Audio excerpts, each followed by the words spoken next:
Балалар, әдебиеттік оқу сабағына қош келдіңдер. Енді сабақты бастамас бұрын бәрімізде өзіміздің айнамызға қарап, өз-өзімізге сенімді түрде мынау сөздерді айтып көрейік. Мен әдемімін. Мен жақсы оқи аламын. Мен қиындықтан қорықпаймын. Мен достарыма көмектесемін. Мен көңілді жүремін. Мен өзіме сенемін. Менің қолымнан бәрі келеді. Жарайсыңдар, мен де сендерге сенемін. Сенің қолыңнан бәрі келеді. Ал ендіше бүгінгі сабағымызға бет алайық. Бүгін біз 67-ші сабақ әдепті бала тақырыбымен танысамыз.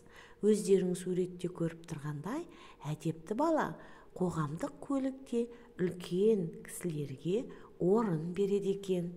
Міне сендер де осындай әдепті бүгін үйренетін боласыңдар. Балалар, сендер бүгін мәтін оқып, оның мазмұны бойынша сұрақтарға жауап беретін боласыңдар. Кейіпкерлердің іс-әрекетіне өз ойыңды білдіресің. Ендеше мынау бірінші тапсырманы орындайық. Мынау сұрақтарға қалай жауап берер едің? Үйге келген қонақпен амандасасың ба? 4 жауап тұр, осының біреуін таңда. Егер танысам, ол кісімен амандаспаймын. Танысам да, танымасам да, ол кісімен амандасамын. Өздері амандасса, амандасамын. Бірінші болып өзім амандасамын.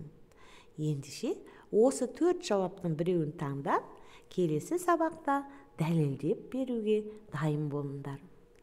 Балалар, біз бүгін осы әдебиеттің керемет жазушысы және Кеңес одағының батыры, халық қаһарманы Бауыржан Момышұлы мен тағы да кездесетін боламыз. Бұл кісінің біз шығармаларын оқып жүрміз. Бұл кісімен біз таныспыз. Ендеше осы кісінің бүгін ұшқан ұя әңгімесімен балалық кезіне саяхат жасаймыз. Ұшқан ұя. Кигіз үйдің төрінде бір топ ауыл ақсақалдары баппен қымыз ішіп отыр екен. Әкем дастархан шетінде қымыз құйып отыр. Ол мені ымдап қасына шақырды. Аталарыңа сәлем беруді ұмытпа, дегенім қайда? Деп сыбырлады. Мен қатты қызарақтап үйден шыға жөнелдім. Сыртта біраз тұрдым да, нық басып үйге қайта кірдім. Ассалаумағалейкум аталар деп әр сөзді қадап айттым. Бұған әрине бәрі күлісіп жатыр.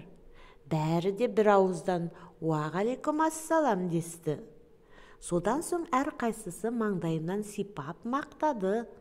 Жақсы сөзге мәз болып, мен әкемнің тізесін ала жайғастым. Ол басымнан сипады. Жарайсың балам, үйге келгенде әрқашан үлкендерге сәлем беруді ұмытпа, әдепті бала сөйтеді деді. Міне балалар, бұл өзіміздің Бауыржан атамыздың кішкентай кезі екен. Енді мәтінге түсінген болсаңдар, мынау сұрақтарды басшылыққа ала отырып, мазмұндауға дайындалыңдар. Кішкентай Бауыржан қонақтармен қалай амандасты? Өздерін қимылмен көрсетіңдер. Бауыржанның орнында болсаң, сен не істер едің? Бауыржан әкесінен қандай өнеге алды?